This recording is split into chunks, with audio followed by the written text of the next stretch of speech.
नमस्कार, प्रणाम, हर हर महादेव। हम भोजपुरी गायक गणेश कुमार यादव। जैसा कि आप लोग जानत हैं कि हम पुनः एक वीडियो लेकर आ रहा बानी गणेश ऑफिशियल से। हमारे एक गाना हो केहू के प्यार में इतना ना सतावल जाला, केहू के प्यार में इतना ना सतावल जाला। लिख के दिल पर नमवाना मिटावल जाला, लिख के दिल पर नमवाना मिटावल जाला।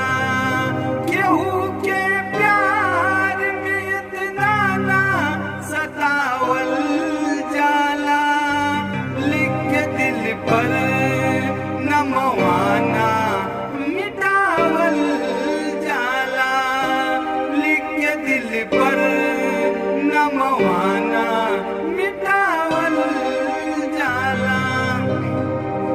याद आवे वो दिन के रतिया हो, बाहिए में बीतल रहे रतिया हो।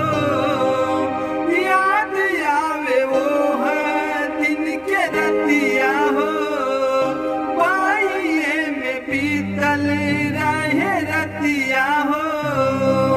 लगा के नैया से नैया ना छोड़ावल जाला, लगा के नैया से नैया ना छोड़ावल जाला।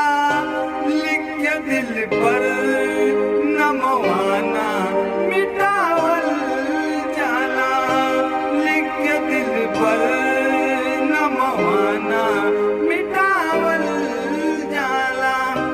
ये वीडियो आप लोगन के कैसन लगल कमेंट करके जरूर बताई। चैनल के सब्सक्राइब करी, गाना अच्छा लगे तो शेयर लाइक करी। धन्यवाद।